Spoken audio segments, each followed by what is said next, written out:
Salutations, School Believer. Do you have a dream of becoming an entrepreneur, but don't know where to start or even what to do? Where can I gather information quickly about what's in my zone of genius? Don't worry, School Believers.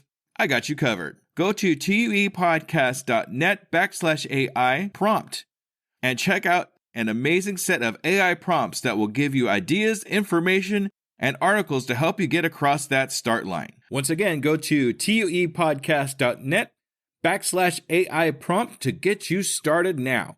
Good luck, School Believer. Hello there, School Believer. Hey, if you're anything like me, I am just so tired of going from screen to screen to screen, trying to figure out my analytics for all my social medias and trying to figure out where I can put any and all my energies to get as much reach as I can. Well, I think I've finally found the solution. Elementary analytics. That's right, elementary analytics. Now, at a single press of a button, I can see all my social media analytics from Google to Twitter to Facebook, all my important information all on one screen. All on one screen. Can you believe it? And if you really needed to, you could print charts for any possible meetings you might have. If you want to learn more about this amazing program, go to tuepodcast.net/EA for a 14-day free trial with no credit card needed. That's tuepodcast.net/EA for a 14-day free trial. Try it right now and see what it can do for you. Undiscovered Entrepreneur, getting our kicks on episode 36. You know, one example he talks about in the book is like an ice cube and just is putting an ice cube like on a kitchen table. And if the temperature is like 28 degrees, it's not going to melt. And you raise it to 29 degrees, nothing's going to happen. You raise it to 30 degrees, nothing's going to happen. And so on until you get to like 32, 33 degrees. Then it starts to melt. 35 starts to melt and it goes quicker. And what everybody sees is like 32, 33, 34. They don't see 20 to 30.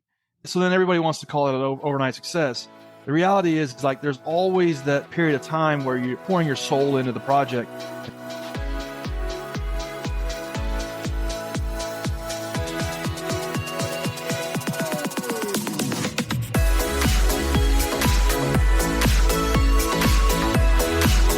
Welcome to the Undiscovered Entrepreneur, the podcast where brand new entrepreneurs come to life and could quite possibly be discovered. Join me, DJ Scoob, and the rest of the Scoob Believers as we help these new businesses become a reality. And now, away we go!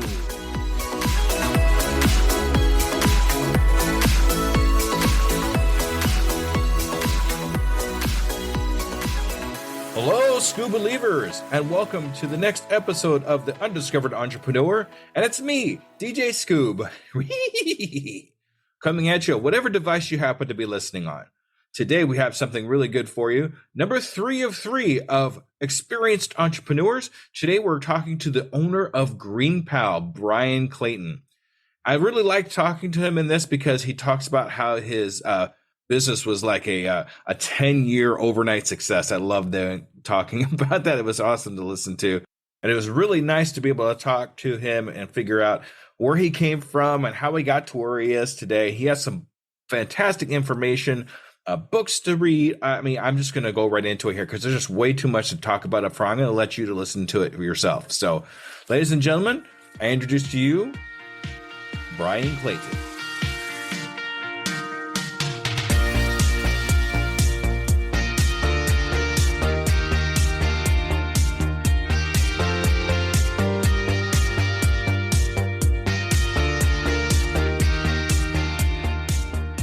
Salutations, Scoop Believers, and we are here again with our next amazing entrepreneur. Today, we're actually featuring an experienced entrepreneur. Say hi to Bryan. Hi, Bryan. How you doing? I'm doing great, Jesse. Great to be here. Great. All right. Thanks for coming on to Undiscovered Entrepreneur. Now, I have one really serious question to ask you, okay? Are you a Scoop Believer? I'm a Scoop Believer. I'm bought in. I'm in the tribe. All right. Yes, we have our next Scoop Believer. Thank you so much, Bryan. Thanks you for being a Scoop Believer. I appreciate you. Now, we're going to just kind of have you tell a little bit about yourself, what you do, how long you've been doing it for, and a little bit of your story, if you don't mind. Yeah, sounds good. So my name is Bryan Clayton. I'm CEO and co-founder of a company called Greenpal. Greenpal is a mobile app that works like DoorDash or Uber, but for landscaping services. So if you are a homeowner and need to get a lawn mowing service, rather than calling around on Craigslist or Facebook or Yelp, you just download Greenpal, pop your address in, you get hooked up with a great lawn mowing service in a matter of minutes and just pay and schedule them right through the app. Greenpal is a 10-year overnight success. My co-founders and I have been at this business for over a decade, and now we are nationwide in the United States. Over 300,000 people use our app to get their grass cutting services done.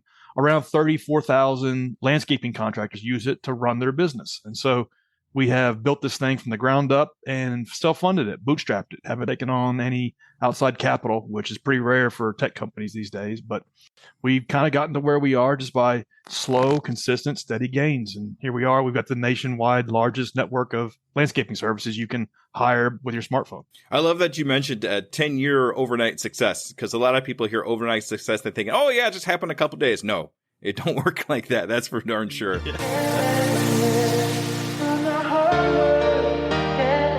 All right. So how did you actually get started? What really was the catalyst to get you started in this entrepreneur adventure? Yeah. So I've been a lifelong entrepreneur. I was dragged into business ownership by my dad on a hot summer day in 1995.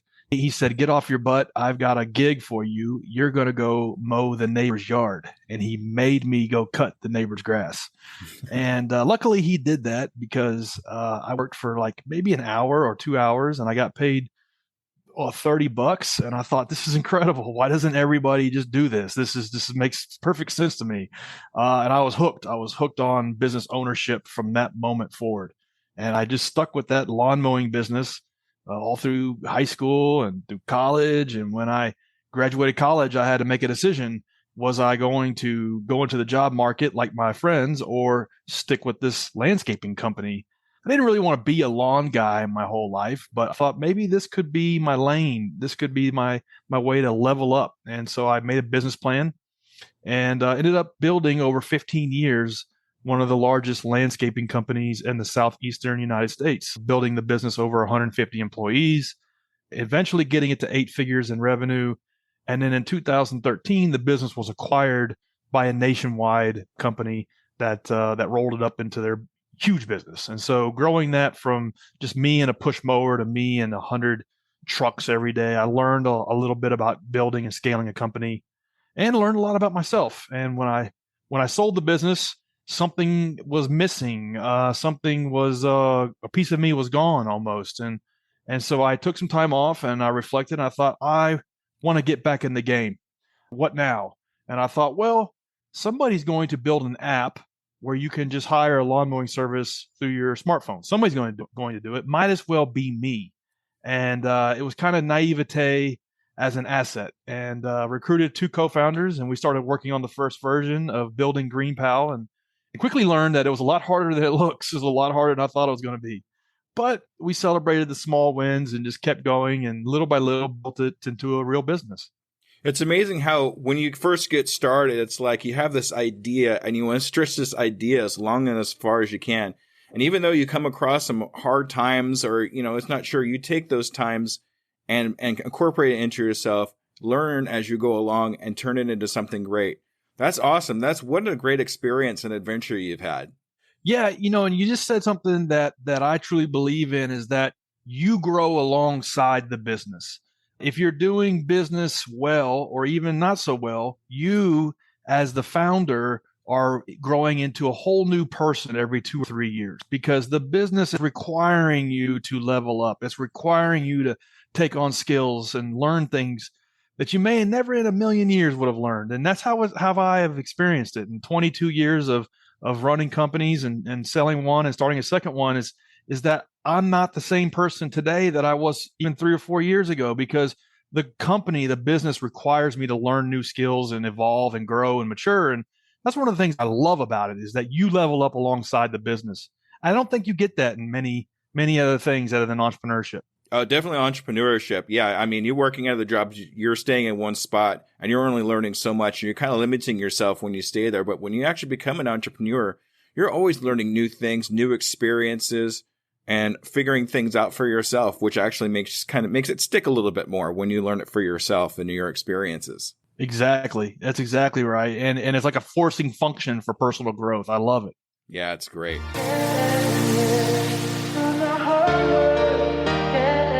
Okay, I'm going to transition to the next question if you don't mind. In your first year of the newest business, I guess that we're going to be talking about the app at this particular point. What problems or pitfalls have you had? What was your deepest and darkest problem or pitfall you had when you were first getting started? Yeah, when I was starting Greenpal, one thing that caught me off guard that I really didn't understand until I got into the business of inventing this app was that there's a big difference between running a traditional type of business. Could be a restaurant, construction company, a dry cleaning service, landscaping business like what I had. Running that business was really, really hard. And I thought, I got it to 100 people and multi millions in revenue and sold it. So here I am thinking, man, that was really hard. And I don't want to do anything that hard ever again. So now I want to do something easier. I want to start a software business because that'd be so much easier. And the thing that caught me off guard that I didn't really anticipate was starting a software business is usually you're inventing a new product. You're inventing a new service. You're creating a new way of doing things. You're creating a new experience. And that's like 100 times harder than starting a traditional business. It's much, much more difficult to invent something brand new that does not exist and get awareness about that thing and understand how to solve people's problems in a new way and do so in such a way that's 10 times better than other ways that they could solve the problem. And that's a lot harder than running a traditional type of business. And I really didn't understand that until I got into the trenches of building Greenpal. It was quite evident when we took 9 months or a year to build our first version of the app, and we released it, and it was crickets. It's like, if you build it, they will not come. Yeah. And we ended our first year with something like 22 customers, and I think I knew all of them. And so it was very, very humbling, and it was very, very clear that, wow, this is a lot harder than it looks and then that I thought it was going to be. And the only way that we could just kind of get from one level of the game to the next was just through trial and error, trying things. They didn't work, but maybe something did work about it, and it's iterating over and over and over again. And so we kind of made up a roadmap as we went along and figured it out that way. Fantastic. What a great story. What a great story.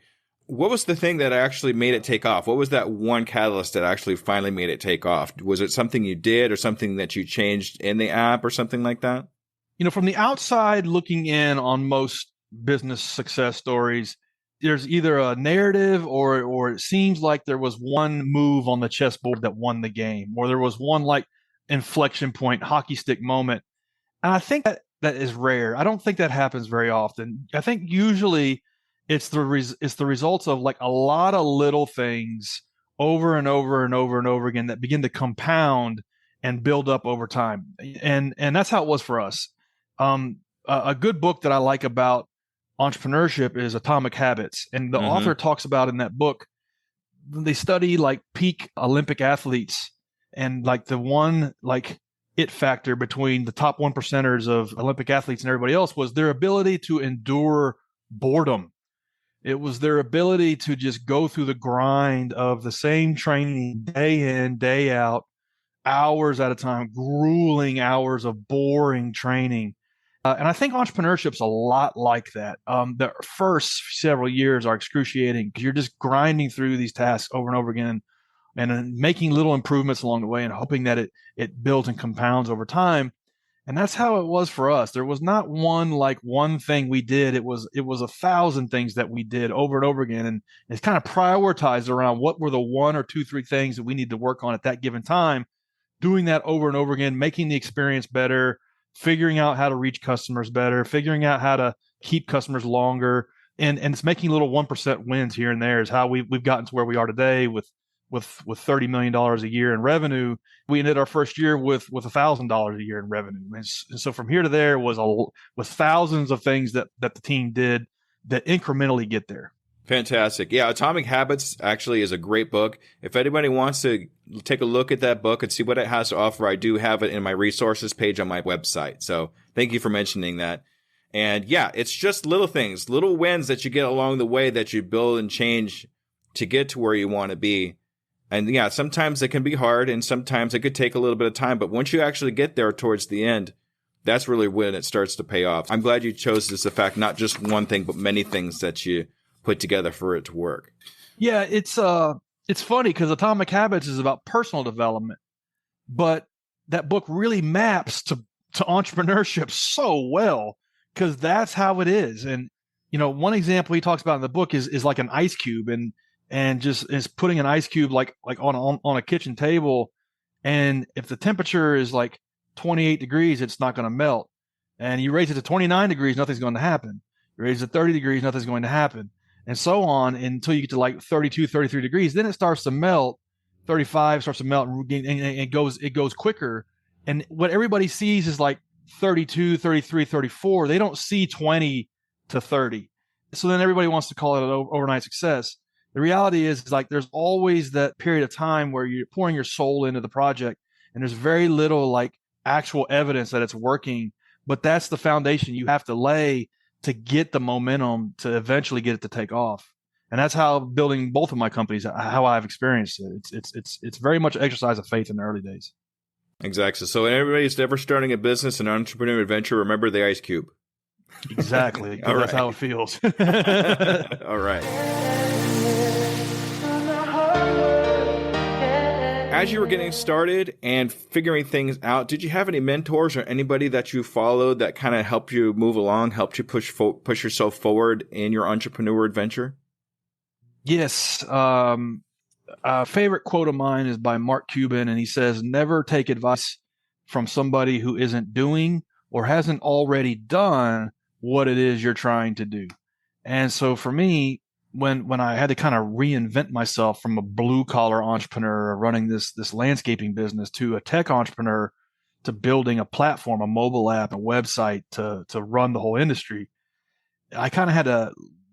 There was a big gap between blue collar guy and tech guy, and so I had to like fill in that gap somehow. And I did it through mentors, but I have maybe 30 or 40, maybe even 50 mentors who I, over the years I've learned from, who have never met me. Mm-hmm.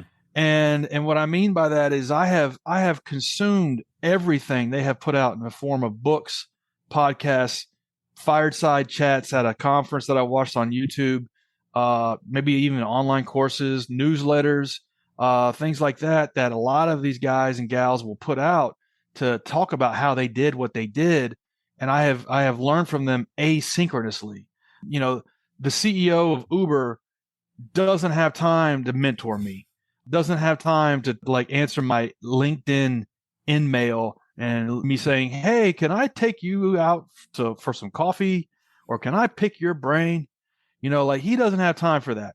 But this guy over the last, decade has given fireside chats, has given talks, has given interviews, has talked on podcasts, and I can learn about how they did what they did in the early days and how they got to worldwide domination. And so I've done that for a decade, learned from people who have done big things that are similar to what I'm trying to do. And they were critical and pivotal in terms of me kind of reinventing myself. I think as an entrepreneur, you're doing three things at once at all times. You're working in the business. You're just kind of keeping the business going, the best you can. You're working on the business. You're developing systems, processes, routines, strategies. And then the third thing is you're working on yourself. You're reading books. You're listening to podcasts. You're going to YouTube University. You're listening to audiobooks on Audible. All of these things, you're carving out time on a daily or weekly basis to work on yourself so then you can level up. And I think asynchronous mentorship is a big way to do that. Big name people who don't have time to talk to people at a lower level but have done big things, they're putting out all of the secrets. Just learn from them. You don't have to like take them to Starbucks. That'd be kind of cool though, wouldn't it? Would be. Maybe I'll get there one day. But until then, I got to learn passively. Yeah. You and me both. I actually talk on a lot of my podcasts about self-education, how important it is to be able to educate yourself as you move along your entrepreneur adventure. And like you said, virtual mentors. Pretty much all my mentors are virtual myself. If I haven't talked about them enough, Pat Flynn is one of my biggest virtual mentors. I listen to a lot of his podcasts, a lot of his books. It's amazing how much information you could absorb, even on a daily basis, if you carve some time out for yourself to be able to do that. And being able to work on yourself. Now I've heard about, working on your business or in your business, but I think you're the first person that actually mentioned working on yourself along in that list. And I think that's really super important to be able to work on Three yourself. things. Yeah, 3 things. Exactly.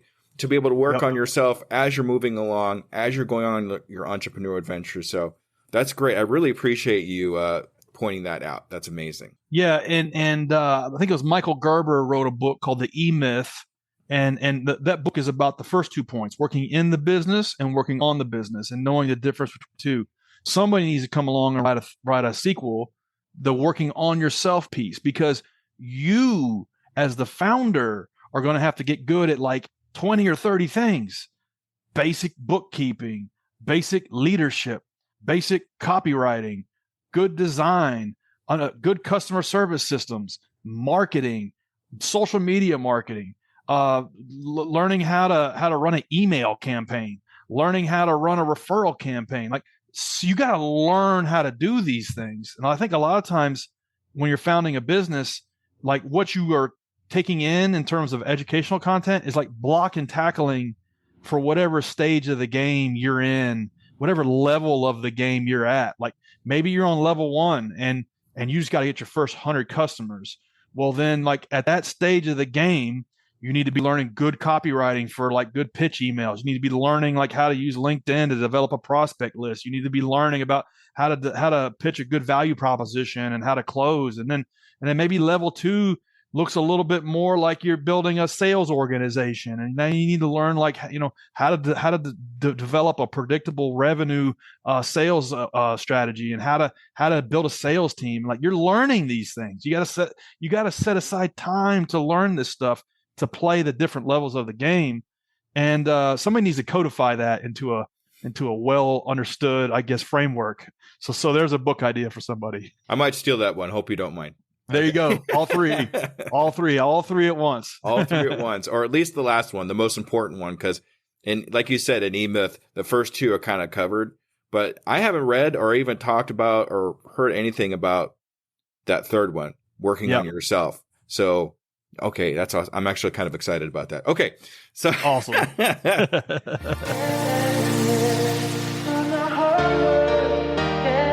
So, Bryan, you've actually accomplished a lot of great things in your lifetime in both businesses that you've had, including the one that you're currently in right now.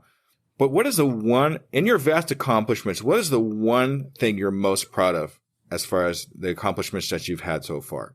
One of the things that I'm proud of that's a lot of fun is the ability to have an idea and create a business around it, and then bring other people along for the ride. And somehow, some way, their lives and their station in life become improved because they got on the rocket ship with you, because they joined you in the journey. And that's a lot of fun. In my first business, from the time I started it to the time I sold it, there's probably 30 employees that had been with me for over 10 years. And I got to watch, as the business grew, their personal livelihoods grew along with it. They were making good livings, good money, and drove good cars, lived in nice houses, sent their kids to good schools, and that was a lot of fun. So that to me was like what got me through a lot of the challenges.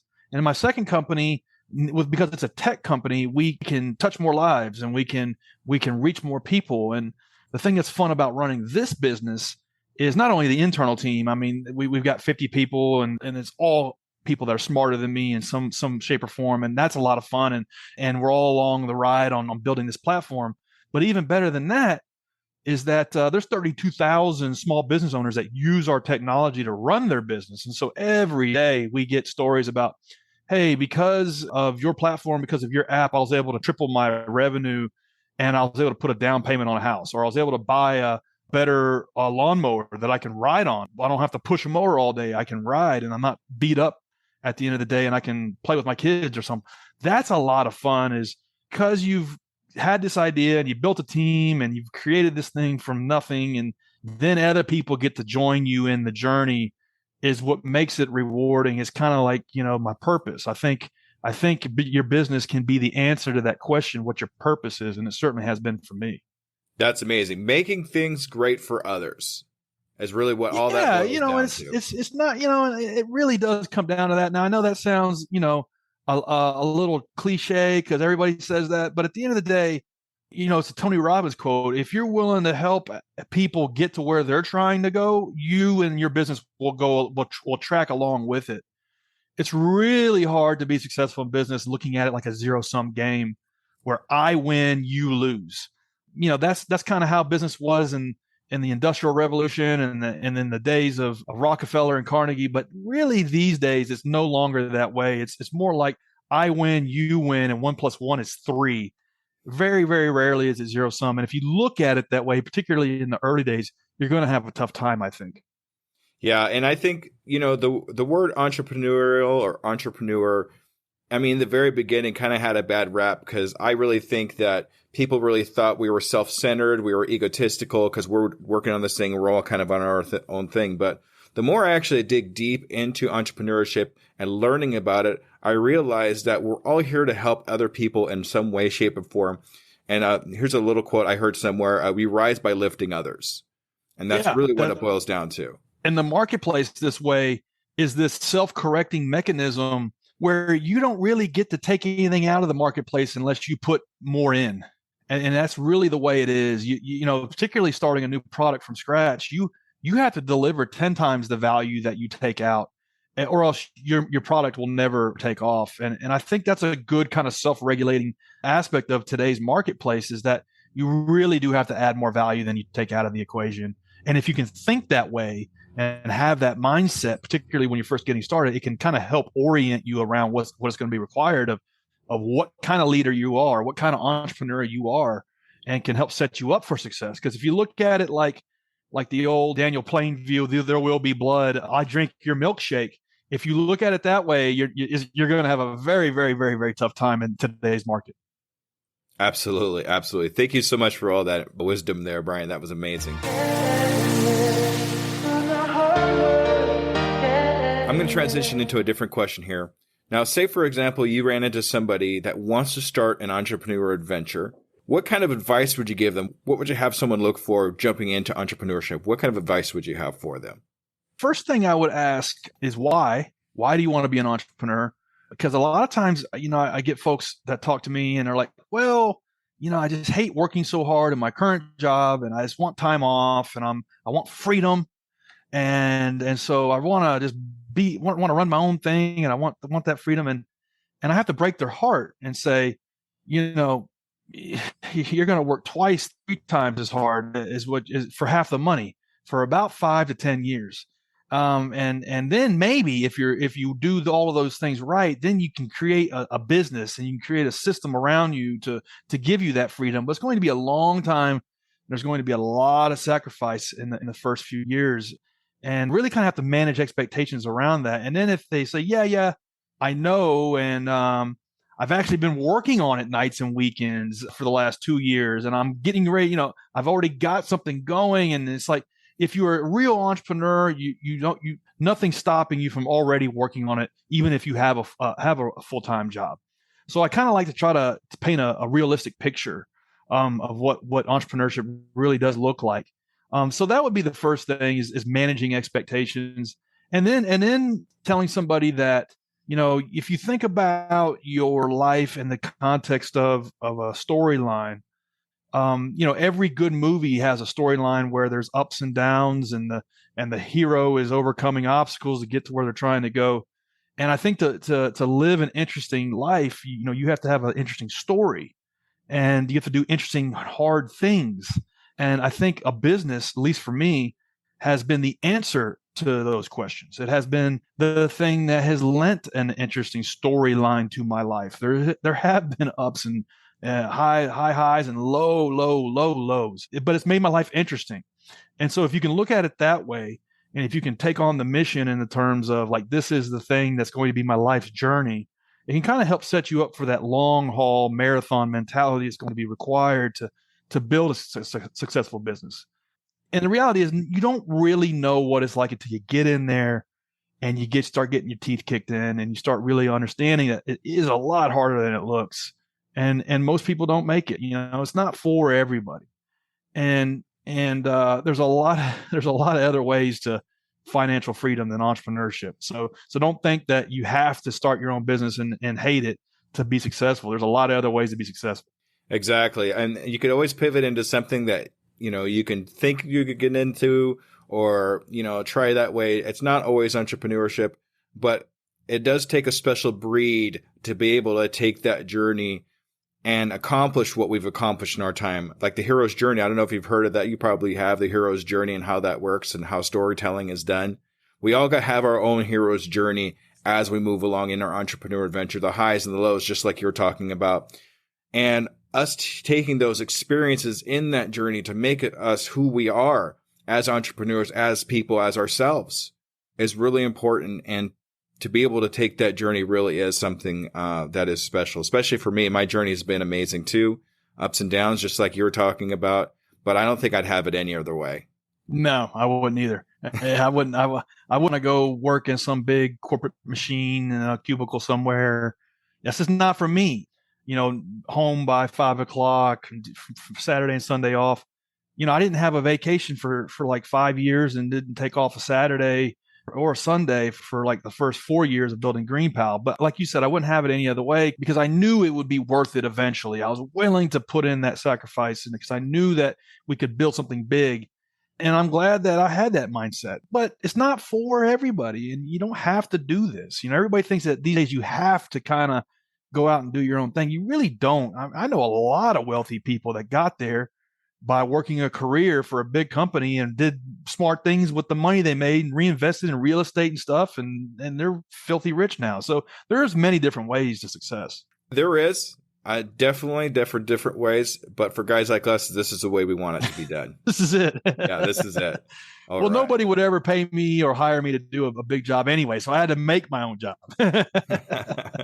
When I was in high school, I was actually interviewed for a newspaper company. One of the questions they asked me, because it was kind of a hard market when I was graduating, is how are you going to find work? And the one thing I said to them was, well, if I can't find work, I'm going to make my own work. Yes. And I think that's really the catalyst that made me think about I want to be an entrepreneur, because that's exactly what we do as entrepreneurs. We make our own work, we make our own jobs, and go through the adventure. So exactly. That just kind of made me think back for a second there. I like that. Okay, so one thing I like to do with all my guests on the Undiscovered Entrepreneur is get a 6-month goal. So in the next 6 months, where do you see yourself in your company? Next 6 months. So we are finishing out the peak season for what our season looks like. So the next 6 months is a lot of product development that we're building on the app. We have a big initiative where we are building an Instabook feature where you can sign onto our app and book somebody right off the shelf and not have to wait for a quote. And so we're getting ready to start building that. It's kind of like on Airbnb when you can Instabook a accommodation and not have to wait for the host to get back to you. So we're working on that. Hopefully can roll that out for springtime 2023. And then we also are hiring more engineers. We've got 3 engineers that we've got to hire, and we hire very, very, very slow. We want to make sure we get the right people on the bus, and so by 6 months from today, I would like to have that feature completely rolled out in the platform and another couple engineers added to the team, and so that's what the next 6 months looks like for me. You're always trying to figure out, what are the highest impact points in the business, and what are like the 2 or 3 things that you can work on today to get where you're trying to go.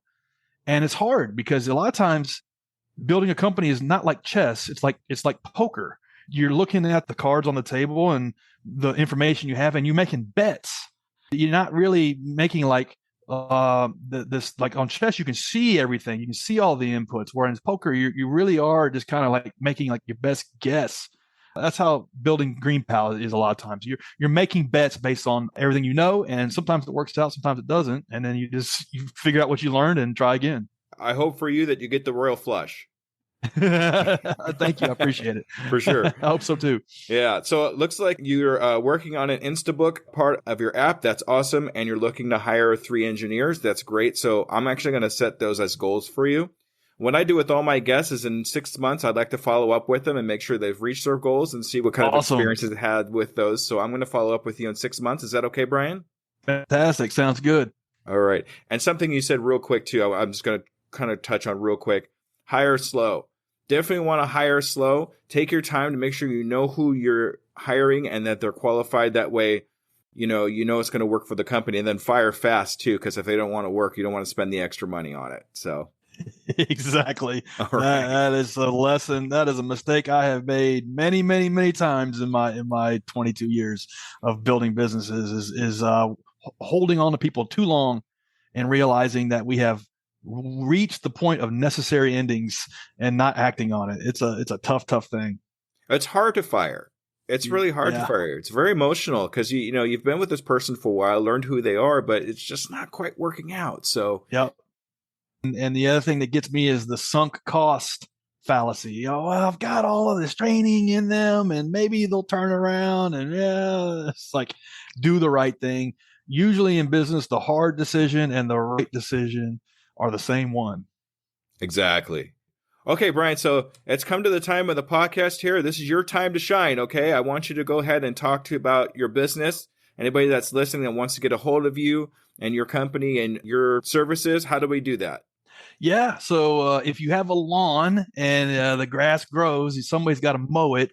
Greenpal is the easiest way in the United States right now, hopefully soon to be Canada, way to get a lawn mowing service. So just download Greenpal in the App Store or the Play Store, and you'll get hooked up with a great lawn mowing service in a couple minutes. Anybody that wants to reach me, Instagram is the best place to find me. Bryan M. Clayton. Just drop me a DM there. All right. Bryan, thank you so much for being an undiscovered entrepreneur. It's been an absolute pleasure. I had a great time and I learned so much about you and about entrepreneurship and a couple of things I'm going to keep in mind as I move along here. Awesome, Jesse. Thanks for having me on. I enjoyed it. Absolutely. Okay, School Believers, stay tuned for the wrap up. Thank you, everybody. Have a good evening.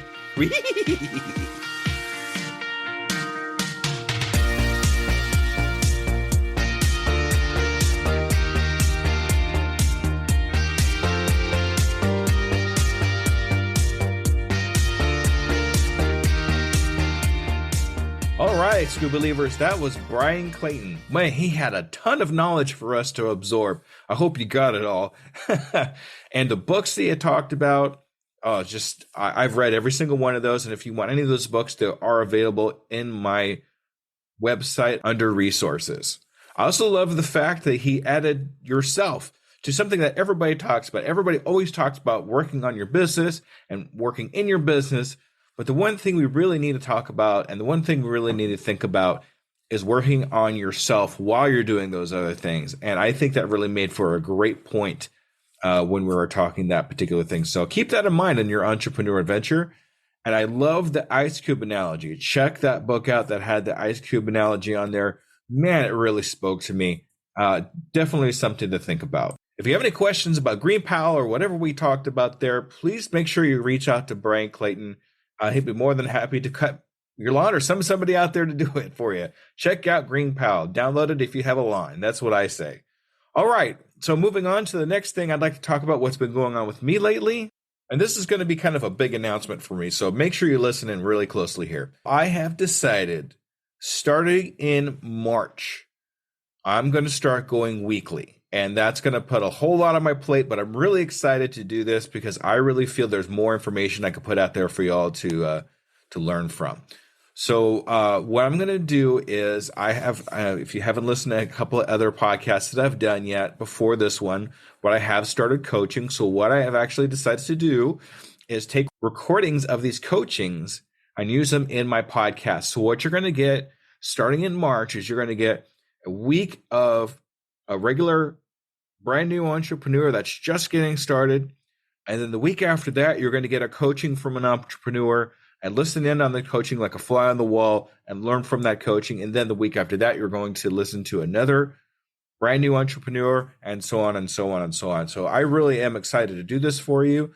I really hope that you learn something. That's really what it boils down to, is I want you to learn not just from the entrepreneurs that I listen to, but the entrepreneurs that I'm coaching.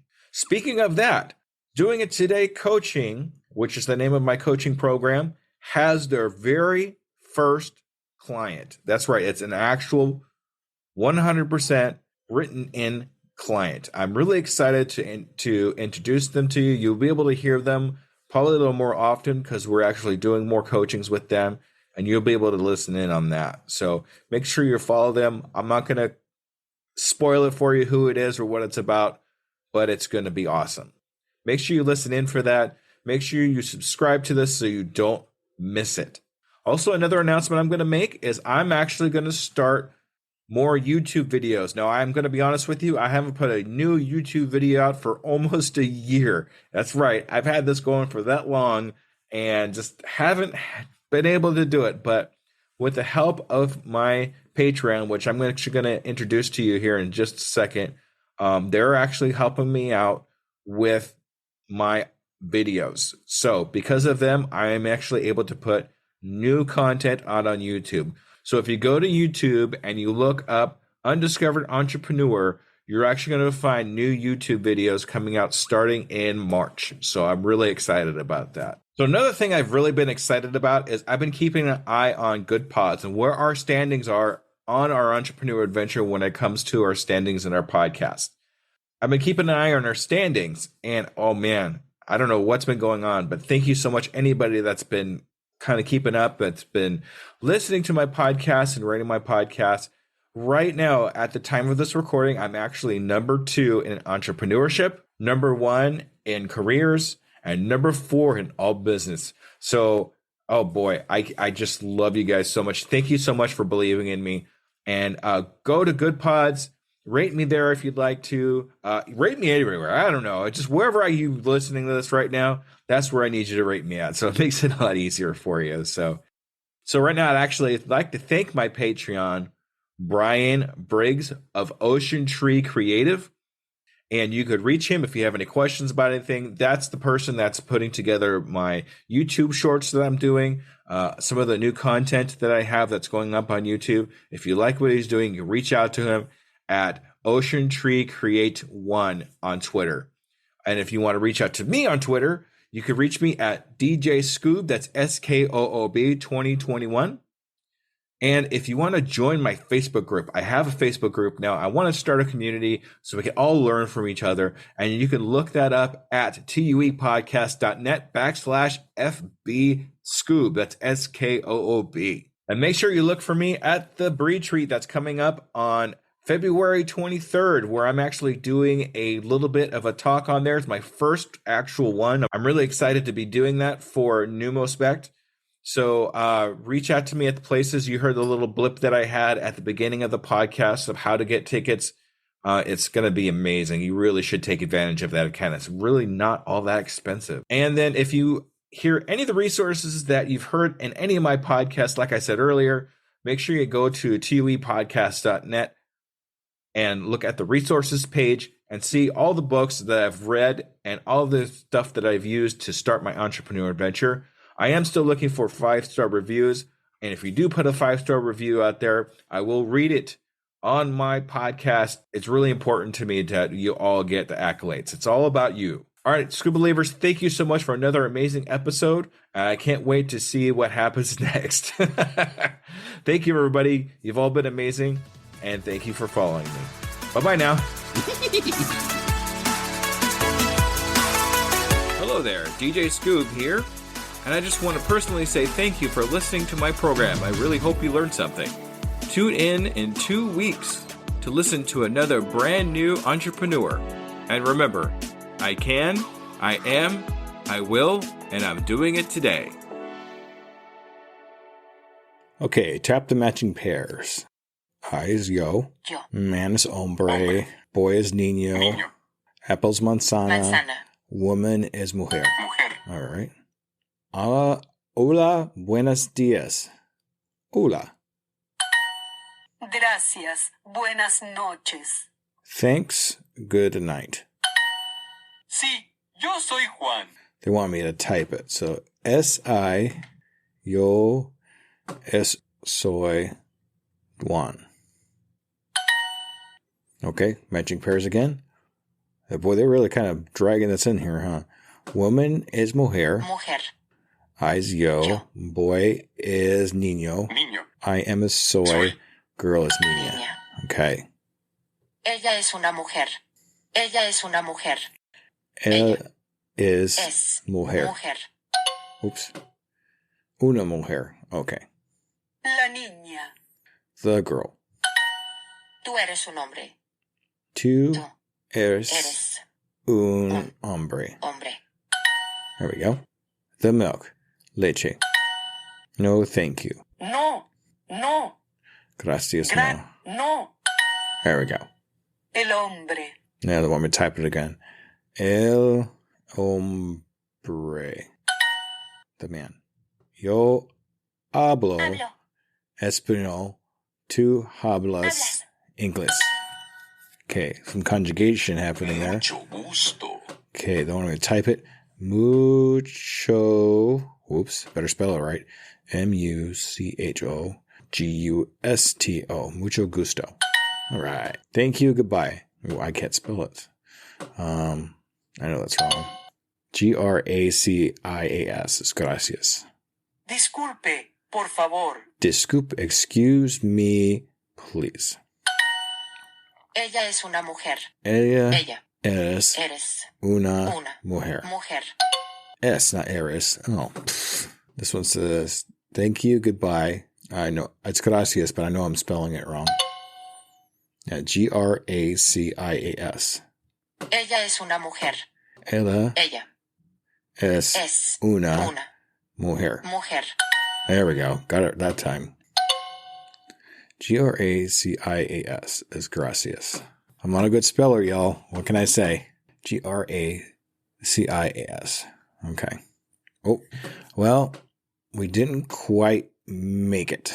So, too many mistakes. We'll try next time. Bye.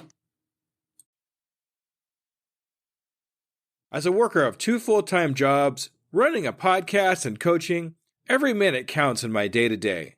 It's hard to be consistent in any of my social medias. And at this point, I cannot hire a social media manager. Pinnacle AI to the rescue! I've been using Pinnacle AI for a couple of weeks now and seeing big improvements in my outreach and consistency in all my social medias. Do you want to save time and increase your productivity too? Go to tuepodcast.net/AI for more information. Save yourself time and grow your brand. Try it now and see what it can do for you.